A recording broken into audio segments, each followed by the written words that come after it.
일단 검찰이 지난주 금요일 오후에요. 이재명 대표의 위증교사 사건 1심 무죄 선고에 대해서 항소를 했습니다. 이 소식 한번 다뤄볼게요. 예. 네, 지난주 금요일 29일 검사가 항소장을 제출을 했습니다.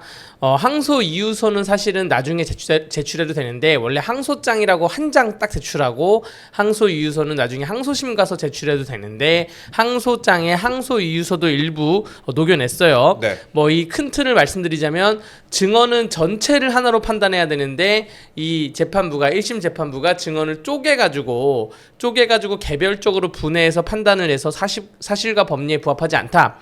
예를 들어서 모자이크 조각들 중에 전체를 봐야지 그림을 인정할 수가 있는데 모자이크 하나 부분만 보고 무죄를 내렸다라고 판시하고 있습니다. 그러니까 원래 이제 항소를 할 때 여러분들이 이제 재판해 보신 분들은 아시겠지만 검찰이 이제 항소장만 처음에 냅니다. 네. 항소장만 내는데 항소합니다라고 항소만 내고 그 다음에 이제 이유서를 나중에 내는데요.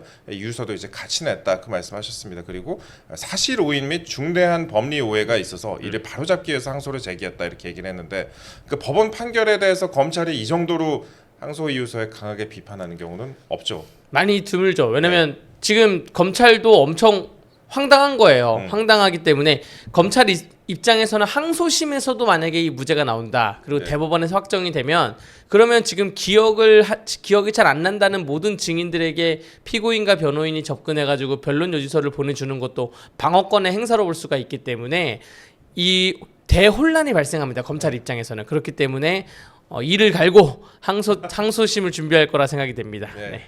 네, 또 하나하나 따져볼게요. 근데 법원이 왜 김진성이 위증을 했는지에 대해서는 판결문에 넣지는 않았습니다. 근데 고의성 자체가 없이 그냥 했다는 거 아니겠습니까? 그러니까 이게 이해가 안 돼요. 위증이라는 게 굉장히 큰 죄인데 본인의 기억과 반하는 진술을 법정에서 하는 것인데 아무 이유 없이 고의성 없이 이걸 했다? 그러니까 이재명이 시켜서 한 게 아니라 그냥 본인이 아무 이유 없이 했다? 어떠한 이유를 판결문에 적어놔야 되는데 그거를 적어놓지 않은 점이 전혀 이해가 되지 않습니다. 네. 예. 변호사님 제가 질문 하나 드리는 게 네. 댓글 보니까 검사 탄핵안 발의가 되면 헌법재판소에 직무정지 가처분 신청 가능할까요? 라고 질문 주셨는데 네. 이렇게도 될까요? 그러니까 어떤 직무정지 가처분 그러니까 탄핵이 소추안이 되면 그 탄핵 소추가 된 담당 검사는 직무가 당연히 정지됩니다. 예. 탄핵의 결과가 나올 때까지. 그래서 직무정지 가처분을 사실 신청할 필요는 없어지는 것이죠. 그러니까 직무정지 그러니까 아마 그런 의미인 것 같습니다. 그러니까 이분에 대해서 그 헌법재판소에서 이해가 저도 나중에 다시 한번 근데 그 헌법재판소법에 직무정지 그러니까 뭐 어떠한 그 법률에 대해서 효력을 정지하는 정지 가처분 신청은 있습니다. 그런데 직무정지는 어떤 탄핵이 당하면 대통령이든 방통위원장이든 검사든 뭐 판사든 직무 자체가 일단은 정지가 됩니다. 이 헌법재판소의 결과가 나올 때까지. 네. 다시 돌아가 보도록 하겠습니다. 그런데 이제 김진성 씨 관련해서 아까 이제 김성호 씨가 질문을 한 게 위증을 했는지에 대해서는 판결문에 넣지 않았다. 왜 위증을 했는지에 대해서는 네. 그러니까 왜 Y가 빠졌다 그 부분인데 그래서 항소장에서 이런 부분을 그러니까 고의성 뭐 이런 부분을 이제 항소장에서 이제 검찰이 주장하지 않았습니까? 네, 그 검찰이 이제 항소장에서 고의성 여부의 판단이 누락돼 있다. 네. 이거 판단을 해야지. 이거 판단 안 한 상태에서 그 위증을 했다는 게 말이 되는 것이냐. 이제 검사가 주장하는 고의성은 이재명의 교사가 있었다는 것인데 네. 판사는 그 교사는 있었지만 교사도 있었고 위증은 있었는데 또 연결고리가 없다는 게 지금 판사의 입장이거든요. 예. 이게 말이 안 되는 게 만약에 그럼 이재명이 전화를 안 걸었다면 전화를 안 걸었어도 김진성이 그렇게 위증을 했었어라는 게 입증이 돼야 되는데 그렇다고 보여지진 않거든요. 네. 그렇습니다. 그러니까 많은 사람들이 궁금해하는 게 위증한 사람은 유죄인데 왜 교사한 사람은 무죄냐라는 것 아니겠습니까? 검찰도 이제 항소장에서 이 부분을 주장을 했는데 검찰도 그런데 왜 이렇게 판단이 나오는지 모르는 것 같아요. 네, 몰라요. 몰라요. 이거 어느 법조인도 몰라요. 네. 저도 그날 바로 다음날 여기 방송 와가지고 모르겠다는 말을 계속 반복했는데 모릅니다. 지금도 몰라요. 며느리도 몰라요. 아무도 몰라요. 옛날에 이런 검찰이 항소 이유로 주장하는 것 중에 하나가 지금 재판부에서 결국 김진성의 위증의 최대 수혜자가 이재명 대표인데 이재명 대표의 그러한 전화 통화가 통상적인 부탁에 불과했다라고 판단을 한 게 상식과 논리, 유사 사례, 유사 판례에 부합했을 때 이걸 사실로 인정할 수가 없다라는 게 검사의 항소 이유거든요. 네, 예. 그러니까 검사도 이렇게 그 항소유를 사실 두리뭉실하게 쓸 수밖에 없는 게 판결문 자체가 명확하지 않기 때문에 네. 저는 이 항소심 자체가 사실상 1심입니다. 이게 예. 판단을 보면 그렇다고 볼 수가 있어요. 예, 그러니까 위증 유죄, 위증 교사 무죄 법원 판결이 상당히 드물긴 한데 이걸 분석한 보도가 하나 있더라고요. 뭐 국민일보 보도였는데 이거 우리가 한번 간단히 한번 다뤄볼게요. 이 보도에 대해서 일단 그 대구지법 김천지원에서 위증교사 피고인에게 무죄를 선고했던 사건이 있습니다. 그래서 사기 피해자에게 1억 8천만 원을 줄 테니 대출은 내가 아닌 다른 사람이 지시했거나 기억나지 않는다고 해달라라고 교사한 혐의를 받고 있다고 하는데 재판부는 피해자가 돈을 받으려 유리한 증언을 했을 가능성을 언급을 하면서 피해자의 위증 혐의에 대해서는 유죄로 판결을 했어요. 그러니까 문자 메시지 등 증거만으로는 유죄를 입증하기 어렵다면서 위증교사 혐의를 무죄 판결한 건데 장시간 녹취록의 증거 능력이 인정된 그 이재명 대표의 사건과는 좀 차이가 있지 않느냐 이런 지적이 나옵니다. 예, 문자 메시지나 이제 카카오톡 메시지 같은 경우에는 도달을 했냐 안 했냐 여부가 문제가 될 수가 있고 네. 문자 메시지 한 번 보낸 것 자체가 어떠한 의사 표현의 변형을 갖고 올 수 있냐 문제가 됐기 때문에 이 판례에 대해서는 판사가 요거는 위증 교사는 무죄. 근데 객관적인 사실에 비추어 봤을 때 본인의 기억과 반하는 위증을 한 건 맞기 때문에 위증은 유죄라고 한 겁니다. 네. 위증 유죄, 위증 교사 무죄가 되려면 어떤 일이 발생해야 되냐면 이 위증을 하는 데에 다른 외부적인 요인이 발생하는 거예요. 이 그 피고인이 지시를 내리는 게 아니라 제3자가 지시를 내리거나 네. 뭐 이렇던가 뭐 혹은 뭐 단순한 뭐 이런 경우는 있었어요. 뭐 근로계약서에 뭐 오히려 그 증인들이 물어보는 경우가 있습니다. 증인들이 네. 본인도 법정 출석이 처음이니까 내가 아는 사람은 피고인밖에 없으니까 지금 네 재판 때문에 법정에서 날 불렀는데 나 뭐라 말해야 돼? 네. 라고 하는 경우가 있어요. 그런 경우에 이제 피고인들이 뭐 예를 들어서 뭐 근로계약서에 계약서대로 말하면 돼 이러는데 본인은 하루에 6시간 일했는데 계약서에 8시간 일했다고 써 있으니까 계약서대로 말을 하다 보니까 뭐 위증은 유죄가 되고 위증 교사는 그냥 아무 의미 없이 얘기한 거다 그래서 위증 교사 무죄 나온 경우도 있는데 지금 이재명의 재판처럼 전화를 걸어서 적극적으로 김진성 씨는 기억이 나지 않는다 그랬는데 기억이 나지 않아? 그러면 내가 뭘 보내줄 테니까 그걸 보고 한번 기억을 해봐 라고 하는 거는 위증 교사가 명백히 되는 것이죠. 예. 예, 그리고 또 변론 유지서를 보내준 그런 사건도 없었어요. 없었습니다. 예, 전혀 없었습니다. 네. 예, 좀 거리가 멀다 그 말씀드리고, 그러니까 몇몇 사건들이 있긴 했는데 그 행위가 상당히 많이 달랐다 그 부분 말씀드리겠습니다.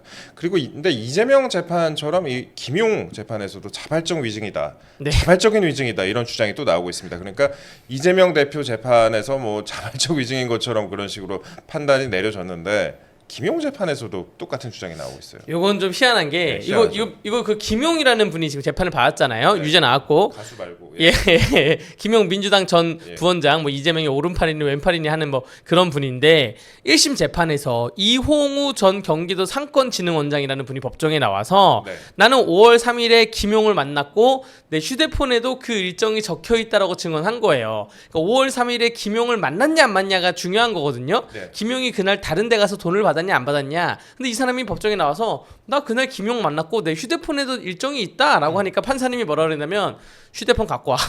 휴대폰 내. 네. 그래서 휴대폰을 낸 겁니다. 휴대폰을 내서 포렌식을 했더니 네. 이분이 이거를 조작한 게 발견된 거예요. 아. 조작한 게 발견돼 가지고 판사님이 아까 법정에서 아니 이거 변호인 통해서 제출했는데 변호사가 조작에 뭐 가담한 거 아니냐 뭐 이런 식으로 말을 해서 변호사가 또 발끈하면서 나는 받아서 그대로 낸 건데 왜 변호사가 조작했다고 뭐 말씀하시냐 뭐 이런 에피소드가 있었어요. 그래서 이 휴대폰 낸 이 이홍우라는 분 이분 지금 위증 교사로 재판받고 있거든요. 위증으로 예. 재판받고 있고 예. 근데 이분이 하는 말이 아예 나는 김용이 시킨 거 없고 그냥 김용 도와주려고 내가 자발적으로 안 만났는데 만났다고 우기면서 휴대폰에 내가 알아서 내 일정표 나중에 입력한 거다. 그 자발적 위증이라고 지금 또 이렇게 주장을 하고 있습니다. 네. 알아서 기는 사람들이 이렇게 많은 네. 알아서 하는 이런 사람 상당히 많은 특이한 재판이에요. 좀 이게 신기방기한 재판이라 할 수 있죠. 이제 저도 변호로 한 8년 차의 변호사 생활 속에 자발적 그러니까 자발적 위증은 없어요. 그냥 증언을 하는 거지. 자발적 위증을 하는 경우는 정말 신기반기하다고 생각이 됩니다. 네. 예, 이재명 대표 주변은 다 자발적으로 이렇게 뭔가 이루어지고 있다. 그 말씀 아니 이게 사실 그렇잖아요. 예, 그래서 좀 희한한 상황이 많이 드러나고 있습니다. 그나저나 이제 지난 주말에 민주당이 장외 집회를 했습니다. 토요일에 우리 이제 김세범 씨가 네. 그 근처에 뭐 노포에 밥 먹으러 갔다고 이렇게 하는데 네.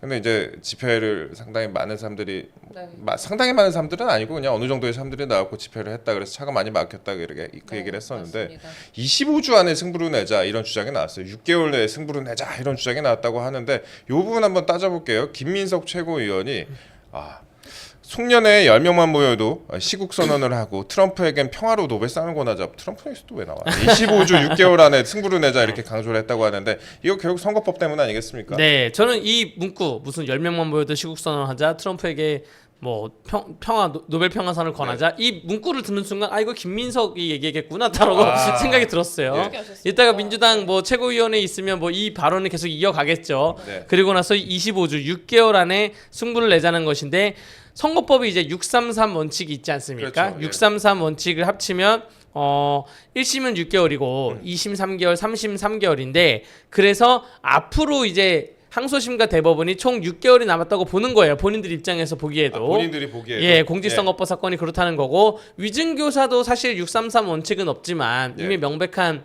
항소심에서는 크게 다툴 게 없기 때문에 네. 그렇기 때문에 재판이 빨리 끝낼 것 같아서 6개월 안에 우리가 먼저 끝내자라고 지금 말을 하고 있는 것 같습니다. 이 선거법 사건의 경우에 2년 2개월 동안 끌어왔지만 2심 3심의 경우에는 또 조희대 대법원장이 지금 3개월 안에 빨리 처리를 해라 그 규정대로 이게 강행 규정이잖아요. 그러니까 네. 빨리 원칙대로 빨리 해라 이렇게 주장을 하고 있기 때문에 이 부분에 상당히 신경 쓰고 있는 것 같다. 그 사법 리스크를 상당히 두려워하고 있는 것 같다. 그런 분석이 나옵니다. 그 위증교사 역시 뒤집힐 확률이 높은 것으로 관측이 상당히 나오고 있는데 이 부분 역시 상당히 의식을 하고 있는 것 같다. 그렇게 말씀드릴 수밖에 없을 것 같아요. 근데 여기에 김인섭 씨가 최근에 유죄가 확정되지 않았습니까? 네. 허가방으로 불리던 김인섭 씨. 이분이 유죄 확정된 것도 상당한 영향을 줄 수가 있다. 이런 관측이 나옵니다. 이 부분 뭔지 한번 설명 좀 부탁드릴게요. 네, 이분이 성남 시절에 그러니까 이재명 대표 성남시장 시절에 선대위원장을 지낸 분이거든요. 굉장히 가까운 분이에요. 아까 뭐 김용하고 같이 뭐 오른팔 왼팔 하는 분인데 네. 이분이 청탁을 받고 부지 용도를 4단계 이상을 상향해줬다고 그 특혜를 받고 재판을 받고 지금 유죄를 받고 그 5년 확정이 된 것이거든요. 네. 근데 여기서 좀 특이한 거는 이재명 위증교사 재판 1심에서 이재명한테 무죄 주고 김진성한테 유죄를 줬던 그 재판의 판결문에도 김인섭 씨가 나옵니다. 그렇죠. 뭐라 나오냐면 김진성이 이 김인섭하고 굉장히 밀접한 관계가 있다. 그 대장동 비리하고 조사도 받았고 근데 기소는 김인섭만 된 건데 문제는 이재명이 김진성한테 전화했잖아요. 예. 그걸 처음에 어떻게 접근했냐? 아. 이재명이 본인의 오른팔 왼팔인 김인섭한테 얘기해서 예. 너 김진성하고 잘 안다며. 그 너네 백현동 뭐 같이 한다며. 라고 이렇게 얘기했는지 모르겠지만 어쨌든 잘 안다며 하면서 그 한번 증언을 해줄 수 있는지 한번 알아봐봐. 쿠션을 쳐서. 네, 줘가지고 이제 그 김인섭이 김진성한테 증언해줄 수 있냐고 알아보면서 이재명 대표가 전화를 걸었다는 거예요. 이게 지금 위증교사 판결문에 드러나 있습니다. 맞습니다. 예. 그렇기 때문에 지금 이게 지금 이재명을 기준으로 해서 마치 그 마블의 그 유니버스 사상처럼 범죄의 유니버스가 지금 온갖 판결문에 같이 녹여나고 있는 거예요. 이 판결문에 얘도 있고 저 판결문에 쟤가 있고 요 판결문에 얘가 있고 알고 보니까 서로 다 연결돼 있고 그렇죠. 이렇게 범죄 유니버스가 지금 연결돼 있다. 이거 앞으로 계속 연결될 거예요. 대장동, 백현동, 이재명 판결문도 나오지 않겠습니까? 여기에 또 각종 인물들이 또 연결돼 있을 거라고 저는 보여집니다. 그 범죄 유니버스라고 말씀하셨는데 법원이 아직 이제 이재명 대표에 직접적으로 판결을 내리지는 못했어도 관련된 사건들에서 유죄를 내리면서 사실상 판단한 거 아니냐 이런 지적이 많이 나옵니다. 뭐 백현동 비리도 그렇고 대북 송금 사건도 그렇고요. 그래서 관련된 내용도 저희가 한번 끝까지 챙겨봐야 될 것 같습니다. 법원이 1년의 판결을 통해서 이재명 대표의 핵심 혐의 중에 최소 3건을 예비적 유죄로 판단했다. 뭐 이런 식으로 관측이 나오고 있습니다. 근데 그런 상황 속에서도 민주당하고 이재명 대표가 그러니까 방탄의 페달에 더 세게 밟고 있다. 이런 지적이 나오는데 저희가 그래서 이 사건을 계속 앞으로 더 챙겨봐야 될 것 같고요. 그 뭐 변호사님 이 사건 한번 보시면서 판결만 한번 쭉 보셨잖아요. 저도 한번 어저께 네, 딱 봤는데 뭐 어떤 생각 드셨어요? 판결을 보시면서 그래도 이거 의문이 남는다 이런 생각 드셨어요? 그 위증교사 판결문 위증교사 말씀이시죠? 판결문. 의문이 굉장히 들죠. 예. 그 의문이 굉장히 들고 이거 이렇게 길게 쓸 판결문도 아니에요. 맞아요. 예. 한뭐 3-4장이면 끝낼 수 있는 판결문인데 명확하지 않습니까? 근데 의문이 좀 굉장히 많이 드는 판결문이고 70몇 쪽인가 그랬던 것 같은데 제가 어저께 예, 맞습니다. 그러니까 뭐 왜 이렇게 혀가 길어 뭐 이런 거죠. 왜 이렇게 말이 많아? 뭐 이런 건데 이게 만약에 근데 문제는 아까 말한 것처럼 김진성 씨가 네. 이 김인섭, 백현동 뭐 이 밀접한 관련성이 있기 때문에 네. 검찰에서는 사실 그것도 물건으로 갈 수도 있어요. 근데 그러면 이 재판이 너무 길어질까봐 네. 그걸 단절시키고 나서 이 전화 통화 하나만 가지고 들어갔다는 것이죠. 저 검찰의 전략이 틀렸다고 보여지진 않습니다. 예. 만약에 백현동까지 끌고 들어갔으면 재판이 아직 안 끝났을 거예요. 근데 재판을 빨리 신속하게 끝나고 워낙 명확한 증거가 있기 때문에 그렇죠. 들어간 네. 건데 항소심에서는 뒤집혀질 것이라고 저는 또 확신합니다. 백현동에 이 건까지 합쳐졌으면 그거 한 5년 걸렸을 거예요. 그렇죠, 1심에서만. 그렇죠. 그래서 네. 이제 나눠 증인 계속 했던 부르고 건데. 하다 보면. 예, 예. 그렇습니다. 그래서 저희가 이 이재명 대표 사건에 대해서는 저희가 계속해서 앞으로 좀 챙겨보겠습니다.